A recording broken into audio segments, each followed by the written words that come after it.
বিসমিল্লাহির রহমানির রহিম। প্রিয় শিক্ষার্থীগণ, আসসালামু আলাইকুম। আমি এস.এম. সাইফুল ইসলাম, ব্যবস্থাপনা বিভাগ, অমৃতলাল দে মহাবিদ্যালয়, বরিশাল।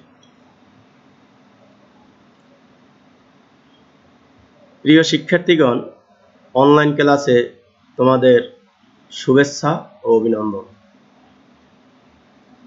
পূর্বেই বলেছি তোমাদের আগামী ক্লাসে তোমাদের সৃজনশীল প্রশ্ন নিয়ে আলোচনা করা হবে।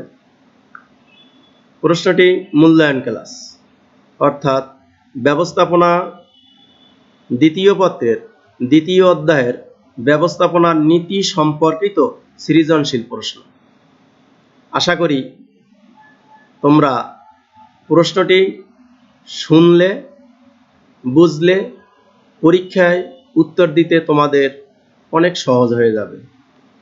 এই ধরনের প্রশ্নই বিশেষ করে তোমাদের পরীক্ষাগুলোতে এসে থাকে। প্রিয় শিক্ষার্থী বন্ধুরা, আসো আমরা একটা চিত্র তোমাদের কাছে উপস্থাপন করেছি। চিত্রটি দেখো। তোমাদের আগে ব্যবস্থাপনার স্তর নিয়ে আলোচনা করেছি। স্তরের ভিতরে উচ্চস্তরীয় ব্যবস্থাপনা, মধ্যস্তরীয় ব্যবস্থাপনা, নিম্নস্তরীয় ব্যবস্থাপনা। অবশ্যই তোমরা সেটা পড়েছো এবং আয়ত্ত করতে পেরেছো। আশা করি এই প্রশ্নটিও তোমরা ধৈর্য সহকারে শুনবে। আসো আমরা চিত্রে কি লিখেছি দেখো। যে উপরের চিত্রে এ হচ্ছে একটি কোম্পানির নাম দিয়েছি তোমাদের, ওয়ালটন লিমিটেড। এর শীর্ষ কর্মকর্তা। এম এবং এন হলো নিম্নস্তরের কর্মী। সি হচ্ছে নিরাপত্তা বিভাগের ব্যবস্থাপক। দেখো, ব্যবস্থাপনার নীতি সম্পর্কিত প্রশ্নে তোমরা 1 নম্বর অর্থাৎ জ্ঞানমূলক, অনুধাবনমূলক, তারপরে সৃজনশীলের যে দুটো কোশ্চেন সেটা উপস্থাপন করেছি। 1 নম্বর কোশ্চেনে তোমাদের বিকেন্দ্রীয়করণ কি। তোমাদের ব্যবস্থাপনার হেনরি ফয়েলের নীতিতে বিকেন্দ্রীয়করণ সম্পর্কে আলোচনা করেছি। তারপরও তোমাদের সুবিধার্থে বা বোঝার জন্য আমি আরেকবার উপস্থাপন করি যে সিদ্ধান্ত নেওয়ার ক্ষমতা উচ্চ স্তরের ব্যবস্থাপনা হাতে কেন্দ্রীভূত না রেখে বিভিন্ন স্তরের ব্যবস্থাপকের কাছে ছেড়ে দেওয়াকে বলা হয় বিকেন্দ্রীয়করণ। এক্সাম্পল, যেমন তোমাদের কলেজে অধ্যক্ষ রয়েছেন। এই অধ্যক্ষ 3টি বিভাগ রয়েছেন। 3টি বিভাগের অসংখ্য ডিপার্টমেন্ট রয়েছে।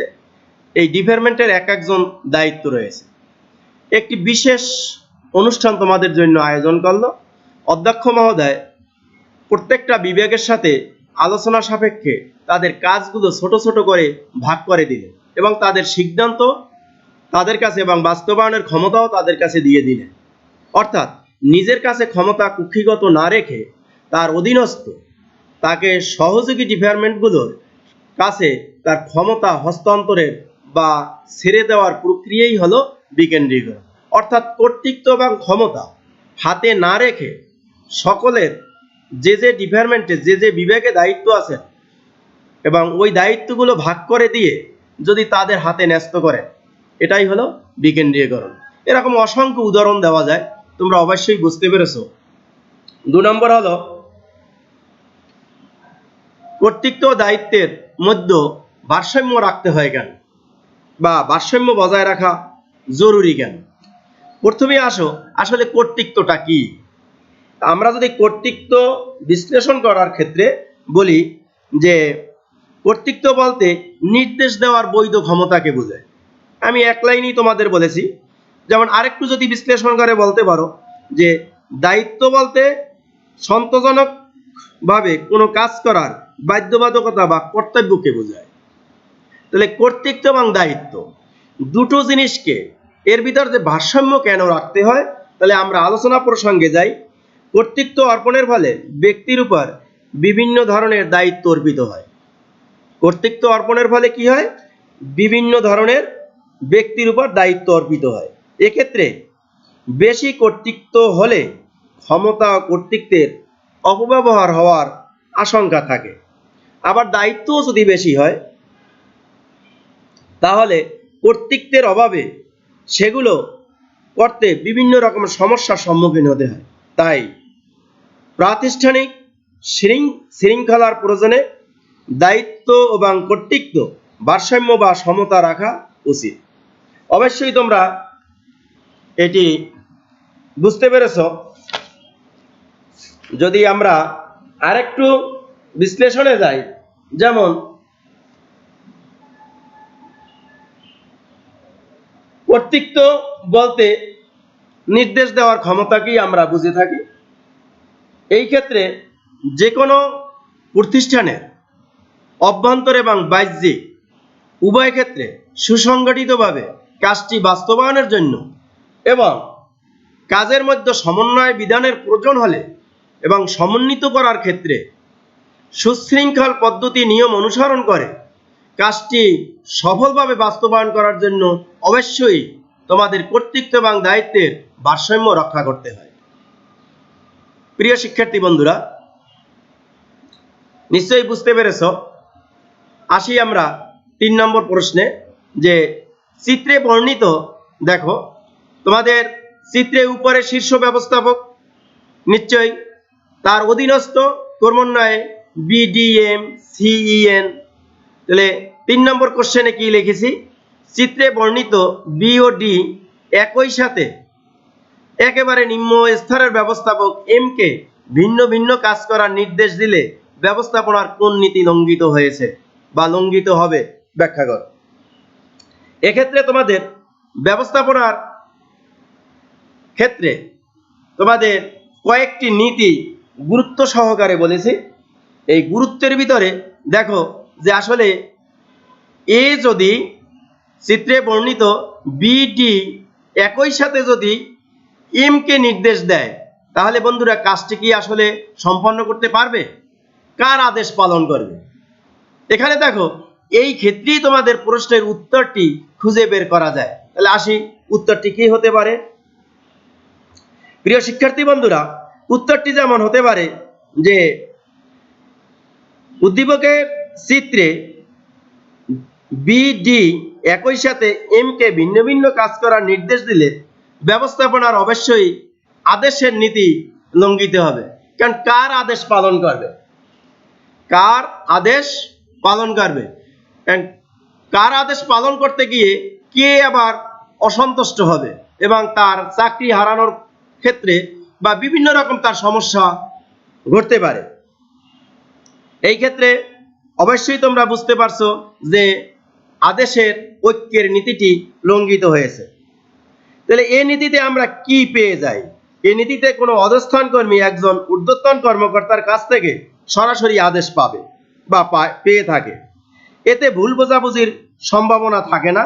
এই নীতির ব্যত্যয় ঘটলেই কার্য সম্পাদনে তাদের ঝামেলা হয়ে থাকে বা কার্য সম্পাদন করার ক্ষেত্রে তারা হীনমন্যতায় ভোগে যে কার আদেশটি পালন করবে। উদ্দীপকের চিত্রে এম হচ্ছে একজন নিম্ন স্তরের কর্মী আর সি হচ্ছে নিরাপত্তা বিভাগের ব্যবস্থাপক। সি হচ্ছে নিরাপত্তা বিভাগের ব্যবস্থাপক। এর সমপর্যায়ভুক্ত হলো বি। সমপর্যায়ভুক্ত হলো অর্থাৎ সমমর্যাদার অধিকারী বা সমপদে। আবার বি এবং সি এর অধীনস্থ হলো ডি এবং ই। এখানে নিম্ন স্তরে অবস্থিত এম কে যদি তোমরা বিশেষ করে বি এবং ডি একই সাথে কাজের নির্দেশ দেয়, তাহলে এম কে অর্থাৎ এম সমস্যায় পড়বে। কারণ কাজ করার আগে তাকে অবশ্যই দ্বিধাদ্বন্দ্বে ভুগবে বা দ্বিধায় পড়বে। প্রিয় শিক্ষার্থী বন্ধুরা,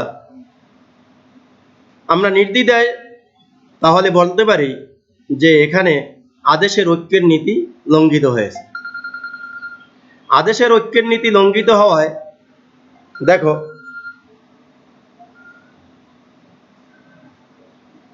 আমরা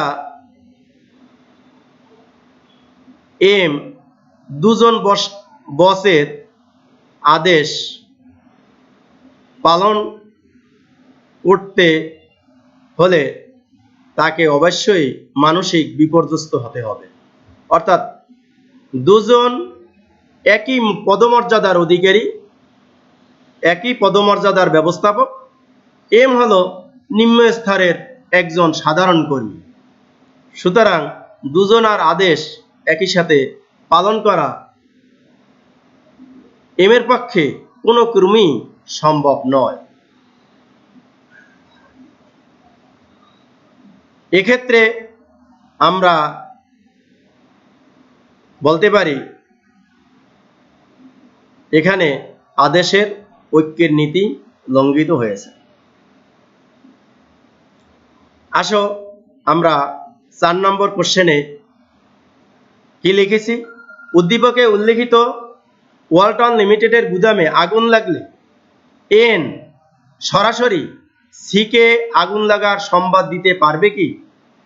তোমার উত্তরের সপক্ষে যুক্তি দাও।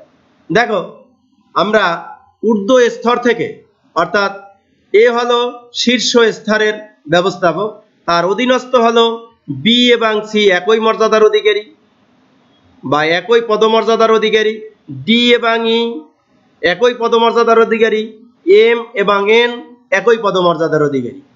এখানে নির্দেশগুলো ধারাবাহিকভাবে এ বিকে দিবে, বি ডিকে দিবে, ডি এমকে দিবে, তদ্রূপ সি ইকে দেবে, ই এনকে দিবে। এভাবে কাজের ধারাবাহিকতা অনুসরণ করে যে কাজটি বাস্তবায়ন করা হয়। আবার জবাবদিহিতার স্তরে এম ডিকে বলবে, ডি স্তরের ব্যবস্থাপককে বলবে, আবার ডি তার উপরে অর্থাৎ বিকে বলবে, বি আবার তার যে জবাবদিহিতার স্তরটি অর্থাৎ কার্যক্রমের যে প্রতিবেদনটি এর কাছে জমা দিবে। তাহলে আসো এখানে সংবাদ দিতে পারবে কিনা। নিশ্চয়ই তোমরা গ্রাফ অনুযায়ী বা চিত্র অনুযায়ী তোমরা নিঃসন্দেহে বলতে পারবে যে ব্যবস্থাপনার জোড়াময় শিকাল অনুযায়ী উদ্দীপকের ওয়ালটন লিমিটেডের গুদামে আগুন লাগলে এন সরাসরি কখনো সিকে সংবাদ দিতে পারবে না। কারণ তাহলে চেইন অফ ব্রেক অর্থাৎ এই যে কমান্ডিং যে সিস্টেমটা সেটা অনুসরণ করা হবে না। অর্থাৎ এই জোড়াময় শিকালের নীতি অনুযায়ী আমরা বা চিত্র অনুযায়ী বলতে পারি যে প্রতিষ্ঠানের উপর থেকে নিচের স্তর পর্যন্ত প্রতিটি কর্মী এবং বিভাগ উপবিভাগ ধাপে ধাপে অধস্তনদের কাছে তার আদেশগুলো নেমে আসে। কিন্তু জবাবদিহিতার স্তরে আবার নিম্ন স্তর থেকে ঊর্ধ্ব স্তরে ধাপে ধাপে অতিক্রম করে শীর্ষ ব্যবস্থাপনার মধ্য অর্থাৎ শীর্ষ ব্যবস্থাপনার নিকট উপস্থাপিত হবে। এটাই মূলত জোড়াময় শিকলের অন্যতম নীতি বা আদর্শ। এখানে উপরের দিকে যখন এই যে তাদের কার্যক্রমের যে ধারাবাহিকতা, এই ধারাবাহিকতাকে কর্মীদের কর্তৃত্ব প্রবাহ অর্থাৎ যোগাযোগের পথটাকে নির্দেশ করে। যেমন এম ডিকে বলবে, ডি বিকে বলবে, বি আবার ঊর্ধ্বস্তরের ব্যবস্থাপক একে বলবে, তদ্রূপ এন ইকে বলবে, ই সিকে বলবে, সি আবার তার প্রতিবেদন সমূহ এর কাছে দিবে। সেক্ষেত্রে উদ্দীপকের অনুযায়ী ওয়ালটন লিমিটেডের সি হচ্ছে নিরাপত্তা বিভাগের ব্যবস্থাপক, তার ওই বিভাগের কর্মী হলো ই এবং সর্বনিম্ন স্তরের কর্মী হলো এন। গুদামে আগুন লাগলে পদমর্যাদা অনুযায়ী এন ইকে বলবে অর্থাৎ এন ইকে জানাবে। এক্ষেত্রে সমস্যা সমাধানে ই পদক্ষেপ নিবে। তদ্রূপ ই সংবাদ তার বস সিকে জানাবে। এভাবে জোড়াময় শিকল নীতি অনুযায়ী যে যার দায়িত্ব পালন করবে। শিক্ষার্থী বন্ধুরা, এতে কর্মীদের মধ্যে সংবদ্ধতা, ঐক্যতা এবং জবাবদিহিতার স্তরটি নিশ্চিত হবে। আলোচনার পরিশেষে আমরা একথাই উপস্থাপন করতে পারি বা বলতে পারি যে কার্য বাস্তবায়নের ক্ষেত্রে, দ্রুত সমস্যা সমাধানের ক্ষেত্রে এই জোড়াময়ের শিকলের নীতিটি অনুসরণ আবশ্যকীয়। সেক্ষেত্রে ওয়ালটন লিমিটেডের গুদামে আগুন লাগলে এন সরাসরি সিকে আগুন লাগার সংবাদ দিতে পারবে না, এটা আমরা নির্দ্বিধায় বলতে পারি। শিক্ষার্থী বন্ধুরা, নিশ্চয়ই তোমরা সৃজনশীল প্রশ্নটি বুঝতে পেরেছ এবং চিত্র অনুযায়ী কিভাবে প্রশ্নের জবাব দিতে হবে তা তোমরা অনুধাবন করতে পেরেছ। আশা করি তোমরা ভালো থাকো, যে যেখানে আসো সুস্থ থাকো। সবাইকে আবারও আমার শুভেচ্ছা ও অভিনন্দন। Thank you.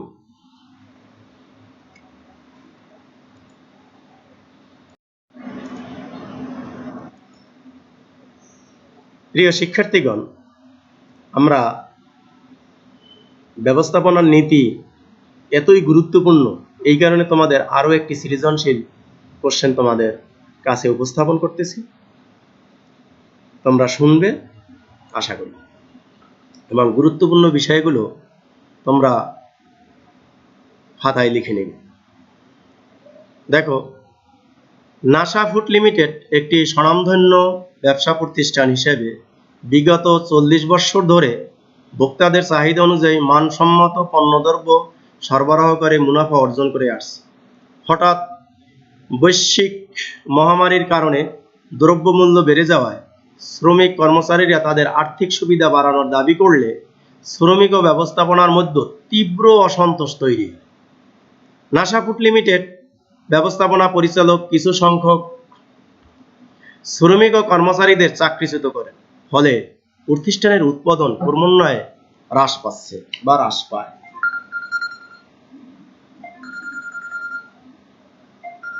আশা করি তোমরা প্রশ্নটি বুঝতে পেরেছ।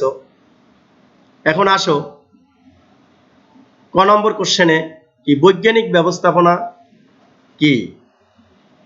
এখন দেখো, আসলে বৈজ্ঞানিক ব্যবস্থাপনার জনককে তোমরা ইতিপূর্বে শুনেছ, ফ্রেডারিক উইসনো টেইলর। তিনি মার্কিন যুক্তরাষ্ট্রের ফিলাডেলফিয়া শহরে এক সাধারণ পরিবারে জন্মগ্রহণ করেন। তোমাদের জ্ঞাত অর্থে আমি এটা বলতেছি, আসলে এই বৈজ্ঞানিক ব্যবস্থাপনা কি, এই প্রশ্নটির উত্তরটি এরকমের নয়। আগে তোমাদের উত্তরটি বলে দিই, তারপরে বিস্তারিত একটু আলোচনা করব তোমাদের সাথে। অর্থাৎ বৈজ্ঞানিক ব্যবস্থাপনা কি, তাইলে আসো শিক্ষার্থী বন্ধুরা, যে পরীক্ষা নিরীক্ষা, বিচার বিশ্লেষণ ও পরিকল্পিত নিয়ম অনুযায়ী প্রতিষ্ঠানের শ্রম ও উৎপাদন বাড়ানোর কৌশলকে বৈজ্ঞানিক ব্যবস্থাপনা। এই বৈজ্ঞানিক ব্যবস্থাপনার জনক হল এফ.ডব্লিউ. টেইলর। তিনি মার্কিন, ইতিপূর্বে বলেছিলাম সূচনায় যে মার্কিন যুক্তরাষ্ট্রের ফিলাডেলফিয়া শহরে এক মধ্যবিত্ত পরিবারে জন্মগ্রহণ করেন। তিনি জন্মগ্রহণ করেন 1956 সালে। তোমরা এটাই নিশ্চয়ই জানো। তিনি একজন মেকানিক্যাল ইঞ্জিনিয়ার, এটাও তোমরা জানো। তিনি 1915 সালে এই ব্যবস্থাপনার যে কীর্তিমান ব্যক্তি, এই বহু পাণ্ডিত্যের অধিকারী, তিনি আমাদের কাছ থেকে চলে যান, অর্থাৎ মৃত্যুবরণ করেন। এই এফ.ডব্লিউ. টেইলর অর্থাৎ ফ্রেডারিক উইসনো টেইলর, তিনি এই ব্যবস্থাপনার ক্ষেত্রে বিভিন্ন রকমের যে বৈজ্ঞানিক বিষয় অর্থাৎ যন্ত্রপাতি, তথ্য প্রযুক্তির কলাকৌশল প্রয়োগের জন্যই তিনি আসলে এই বৈজ্ঞানিক ব্যবস্থাপনার জনক হয়েছেন। তার দর্শনী, তার চিন্তাধারায় পরবর্তীতে তিনি সায়েন্টিফিক ম্যানেজমেন্ট নামে তিনি পরিচিতি লাভ করেন। তারপরও তিনি আরও কতগুলো ধারণা প্রবর্তন করেন, তোমরা নিশ্চয়ই জানো। একটি হচ্ছে সরলরৈখিক ও পদস্থ কর্মী, আর হচ্ছে কার্যভিত্তিক সংগঠনেরও উদ্ভাবক। এগুলো তোমাদের প্রশ্ন হতে পারে বহু নির্বাচনীতে অথবা 1-2 মার্কের জন্য, অর্থাৎ জ্ঞানমূলক প্রশ্নে এগুলো হতে পারে। আমরা এত আলোচনায় যাব না। এখন আসো 2 নম্বরে প্রশ্নে, যে হেনরি ফেয়লকে ব্যবস্থাপনার স্থপতি বলা হয় কেন? হেনরি ফেয়ল হচ্ছে আধুনিক ব্যবস্থাপনার জনক।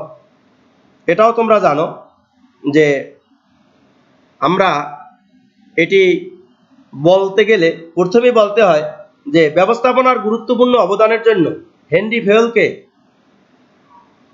আধুনিক ব্যবস্থাপনার বা চিন্তাধারার মূল স্থপতি বলা হয়। তিনি ব্যবস্থাপকের 5টি কাজের কথা উল্লেখ করেছেন, অর্থাৎ ব্যবস্থাপনার 5টি কাজের কথা উল্লেখ করেছেন। এটি হলো পূর্বানুমান, পরিকল্পনা, সংগঠন, নির্দেশনা, সমন্বয় সাধন ও নিয়ন্ত্রণ। এটি ব্যবস্থাপনার কার্যাবলীতে তোমাদের চিত্র সহকারে বলেছি এবং তোমাদের আলোচনা করেছি, নিশ্চয়ই তোমাদের মনে আছে। এছাড়াও এই কাজগুলো সুষ্ঠুভাবে বাস্তবায়নের মধ্য দিয়ে একটি প্রতিষ্ঠান তার নির্ধারিত লক্ষ্যে পৌঁছাতে সক্ষম হয় বা সক্ষমতা অর্জন করে। এজন্য এই কাজগুলো সুষ্ঠুভাবে বাস্তবায়নের ক্ষেত্রে বা অভিষ্ট লক্ষ্যে পৌঁছাতে হলে এছাড়া তিনি আরো 14টি মৌলিক নীতির কথা বলেছেন, যেগুলো তোমাদের আগের ক্লাসে আলোচনা করেছি। এগুলো সব প্রতিষ্ঠানই অনুসরণীয় এবং বাস্তবায়ন করে থাকে। তো হেনরি ফেয়লের এই পরিবর্তিত ব্যবস্থাপনার কাজ ও নীতিমালার উপর ভিত্তি করে বর্তমানে ব্যবস্থাপনা আধুনিক পর্যায়ে বা বিজ্ঞানভিত্তিক চর্চার ক্ষেত্রে বা বিজ্ঞানভিত্তিক বিশ্লেষণের ক্ষেত্রে একটি আধুনিক বা উচ্চ পর্যায়ে আসীন হয়েছে।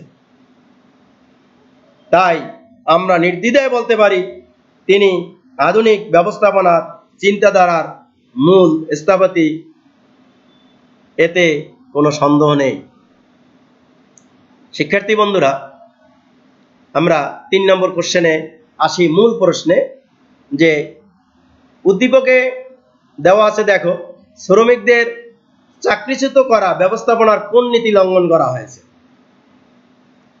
তাহলে চাকরিচ্যুত করা কোন নীতি লঙ্ঘন করা হয়েছে? তোমরা নিশ্চয়ই ব্যবস্থাপনার নীতি যদি পড়ে থাকো তাহলে নির্দ্বিধায় এটা উত্তর দিতে পারবে যে শ্রমিকদের চাকরিচ্যুত করা ব্যবস্থাপনার চাকরির স্থায়িত্বের নীতিটি লঙ্ঘন করা হয়েছে বা লঙ্ঘিত হয়েছে। এই নীতির মুনাফা হলে কর্মীদের চাকরি স্থায়িত্ব নিশ্চিত করা। কর্মীদের চাকরির নিশ্চয়তা দেওয়া না হলে তাদের মধ্যে চাকরি চলে যাওয়ার ভয় বা ভীতি থাকে, ফলে কাজের প্রতি তাদের আগ্রহ হারিয়ে ফেলে, অনাগ্রহ তৈরি হয়, নিজেদের মধ্যে অনৈক্য তৈরি হয়। এতে প্রতিষ্ঠানের মূল যে লক্ষ্য অর্জন বা উৎপাদনের ধারাবাহিকতা, কাজের শৃঙ্খলা ব্যাহত হয়। আমরা নাসা ফুড উদ্দীপকে বর্ণিত নাসা ফুড লিমিটেডের একটি স্বনামধন্য ব্যবসা প্রতিষ্ঠান। এটি বিগত 40 বছর ধরে ভোক্তাদের চাহিদা অনুযায়ী মানসম্মত পণ্য উৎপাদন করে আসছে, সরবরাহ করে আসছে এবং মুনাফাও অর্জন করেছে। কিন্তু প্রতিষ্ঠানের শ্রমিকেরা যখন আর্থিক সুবিধা বাড়ানোর দাবি করে, তোমাদের সৃজনশীল বা ওই উদ্দীপক অনুযায়ী, তখনই শ্রমিক এবং ব্যবস্থাপনার মধ্যে একটি দ্বন্দ্বে লিপ্ত হয়। অর্থাৎ প্রাপ্তি অপ্রাপ্তি এই বিষয়ে তাদের মধ্যে দ্বন্দ্ব চরম আকারে পৌঁছে যায়। ফলে শ্রমিকদের না জানিয়ে হঠাৎ করে ব্যবস্থাপনা স্তরের ঊর্ধ্বতন কর্তৃপক্ষগণ তাদের চাকরিচ্যুত করে। ফলে প্রতিষ্ঠানের তোমাদের উদ্দীপক অনুযায়ী উৎপাদন দিন দিন কমে যায়। ফলে প্রতিষ্ঠানটির আর্থিক ক্ষতির সম্মুখীন হয়। এজন্য আমরা নির্দ্বিধায় বলতে পারি যে উদ্দীপক অনুযায়ী ব্যবস্থাপনার ক্ষেত্রে শ্রমিকদের যে চাকরির স্থায়িত্বের যে নিশ্চয়তার বিধান রয়েছে হেনরি ফেয়েলের নীতি অনুযায়ী সেই নীতিটি লঙ্ঘিত হয়েছে। এতে করে বিশেষ করে হেনরি ফেয়েলের চাকরির স্থায়িত্বের সম্পূর্ণ বিপরীত নীতি অনুসরিত হয়েছে।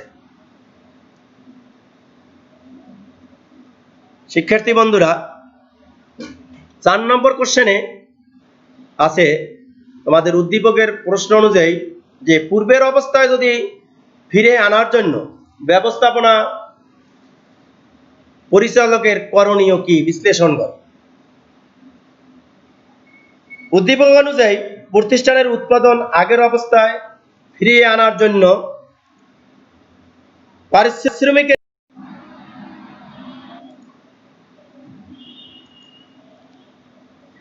সুপ্রিয় শিক্ষার্থীগণ,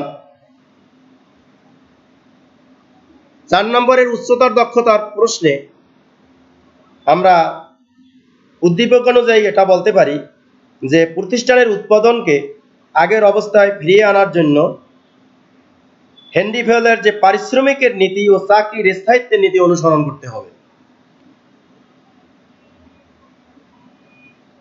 আসো, পারিশ্রমিকের নীতি কি? প্রতিষ্ঠানে নিয়োজিত কর্মীদের যোগ্যতা অনুযায়ী উপযুক্ত বেতন এবং সুবিধা দেওয়াই হলো পারিশ্রমিকের নীতি। আবার কর্মীদের চাকরির নিশ্চয়তা দেওয়াই হলো চাকরির স্থায়িত্বের নীতি। উদ্দীপকে নাসা ফুড লিমিটেড এর একটি স্বনামধন্য প্রতিষ্ঠান, যেহেতু উদ্দীপকে তোমরা দেখেছো 40 বছর অনুযায়ী এই প্রতিষ্ঠানটি ব্যবসা করে আসছে, ভোক্তাদের চাহিদা অনুযায়ী মানসম্মত পণ্য সরবরাহ করে আসছে এবং সর্বোচ্চ মুনাফাও অর্জন করেছে। কিন্তু দ্রব্যমূল্য বেড়ে যাওয়ায় শ্রমিকগণ তাদের আর্থিক সুবিধা বাড়ানোর দাবি করে। এতে শ্রমিক ব্যবস্থাপনার মধ্যে তীব্র অসন্তোষ তৈরি হয় বা ঝামেলা হয়। তাই ব্যবস্থাপক কিছু শ্রমিকদের চাকরিচ্যুত করেন। ফলে প্রতিষ্ঠানটির উৎপাদন হ্রাস পায়। এখানে ব্যবস্থাপকের করণীয় হলো উক্ত প্রতিষ্ঠানের উৎপাদন বাড়ানোর জন্য, উক্ত বলতে নাসা ফুড লিমিটেড কোম্পানির উৎপাদন বাড়ানোর জন্য প্রথমে শ্রমিকদের ন্যায্য মানসম্মত পদমর্যাদা অনুযায়ী উপযুক্ত পারিশ্রমিক দিতে হবে। এতে তারা আর্থিকভাবে সচ্ছল, সন্তুষ্ট থাকবে। তাদের অর্থাৎ শ্রমিকগণ কাজের আগ্রহ বৃদ্ধি পাবে এবং তাদের যে অনাগ্রহ, অনৈক্য এটা ভুলে গিয়ে তারা উৎপাদন কাজে মনোনিবেশ করবে। ন্যায্য পারিশ্রমিক দিলেই মূলত শ্রমিক ব্যবস্থাপকের মধ্যে সুসম্পর্ক থাকবে। এছাড়া আর্থিক অনার্থিক নীতি অনুসরণ করতে পারে। সর্বোপরি চাকরির নিশ্চয়তা দিতে হবে, যাতে অকারণে শ্রমিকদের চাকরি হারাতে না হয়।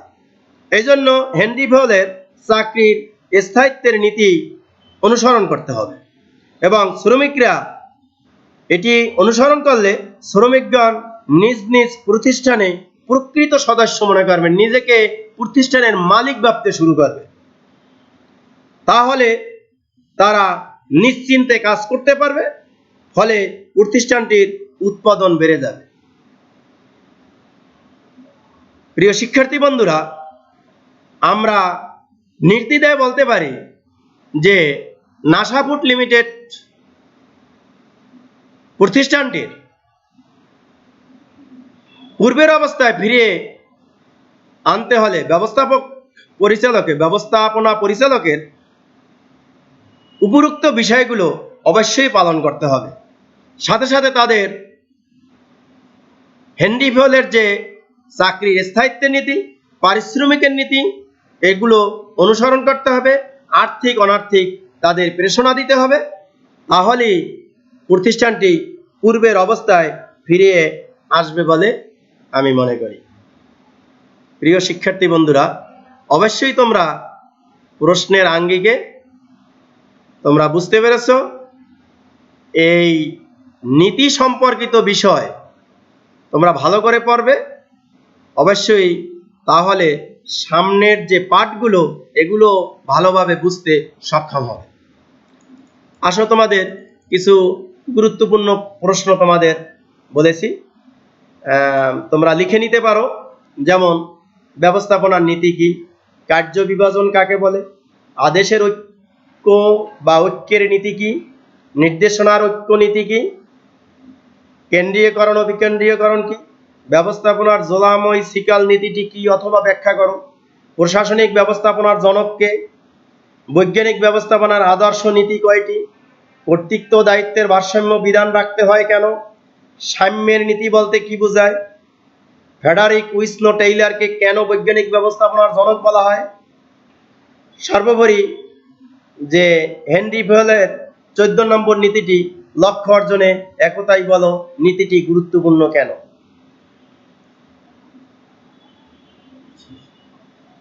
নিশ্চয়ই প্রশ্নগুলো তোমরা বাসায় বসে পড়বে।